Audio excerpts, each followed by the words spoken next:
নমস্কার বন্ধুরা, RGTR ডায়েরিতে আপনাদের স্বাগত জানাই। বড়দের প্রণাম আর ছোটদের অনেক অনেক ভালোবাসা জানিয়ে শুরু করছি আমার এই ভিডিওটা। আপনারা প্রথম থেকে শেষ পর্যন্ত দেখতে থাকুন, আশা করি ভালো লাগবে।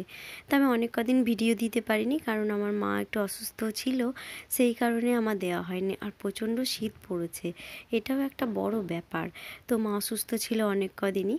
তো যাদের হচ্ছে ব্লাড প্রেশার রয়েছে তারা একটু সাবধানে থাকবেন, না তো আমার মায়ের মতো অনেকটাই অবস্থা খারাপ হয়ে যাবে। তো আজকে হচ্ছে রবিবার, একাদশী। তো এখানে আমি রান্না করছি। আমার মা বলল একটু আলু পেঁপে তরকারি করতে। তো এটা আমি মানে হলুদ ছাড়া রান্না করছি, নিরামিষ করে। আর একটু বাটা মাছের ঝোল করব, ওটা আলাদা, মানে নিরামিষটা আলাদা করে রাখবো, তারপরে বাটা মাছটা করব। আর অনেক কদিনে দুধও জমে গেছে, তো দুধের একটু পিঠা একদিন তো করতেই হবে। আর এদিকে চাল ডাল ভিজিয়ে রেখেছি, মানে এগুলোকে আমি ধোবো এখন। আর সব কিছু গুছিয়ে নিয়ে যদি রান্নাটা করি না, তো মনে হয় রান্নাটা খুব একটু তাড়াতাড়ি হয়ে যায়। তো যাই হোক, একটু চটপট করে রান্না বান্না করে আমার মা হসপিটালে আছে, সেখানে দেখতে যাব। তো যাই বলুন, বাচ্চার মায়েদের না প্রচণ্ড সমস্যা হয়ে দাঁড়ায়, যে নিজের মা অসুস্থ হলেও যে চটপট করে বেরিয়ে যাব, সেটার কোনো উপায় নেই। তো সকল কাজকর্ম সেরে সুরে তারপর আমাকে যেতে হবে। তো আজকে হচ্ছে একটু রবিবার, সেই কারণে আমার কর্তামশাই বাড়িতে আছে। ছেলে মেয়ের খাওয়ানোর দায়িত্ব কিন্তু তার রয়েছে, কারণ মা তো অসুস্থ, হসপিটালে আছে। আমি যাব, সেই জন্য বলেছে আজকে তুমি ওদের খাওয়ানোর দায়িত্ব নাও, আর আমি দেখতে যাব। তো এদিকে মাছের ঝোল, মানে এদিকে আলু পেঁপেটা হয়ে গেল, আর এদিকে মাছের ঝোলটা করে নিচ্ছি। তো মাছের ঝোলটা করে নেবো। আর মেজো কাকিমা, মানে আমার মায়ের সঙ্গে হসপিটালে মেজো কাকিমা, ছোটো কাকিমা এরা ছিল যদিও। তো মেজো কাকিমা রাত্রে ছিল, আর ছোটো কাকিমা বাড়ি চলে গেছিলো। আবার ছোটো কাকিমা চলে এসেছে, মেজো কাকিমা আমার বাড়িতেই আছে এখন। তো এদিকে রান্নাবান্না কমপ্লিট করে আমি এখন বিকেল 4টের সময় বেরিয়ে পড়েছি। আর কাকিমাকে বললাম তোমাকে যেতে হবে না, তুমি রেস্ট করো।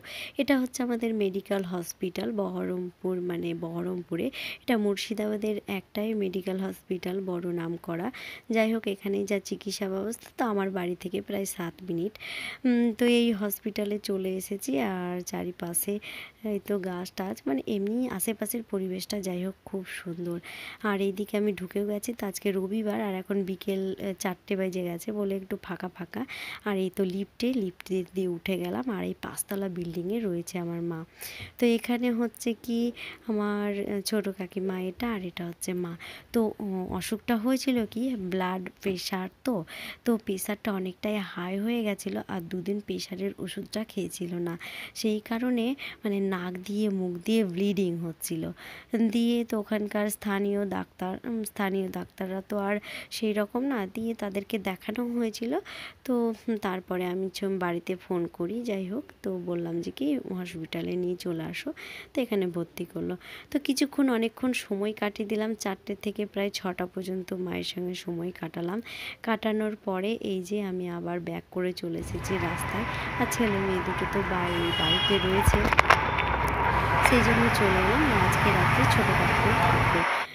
তো এবার বাড়িতে চলে এসেছি, আর কিছু চপ আর একটুখানি চপ পকোড়া নিয়ে এসেছি, তো ওরা খাবে বলে।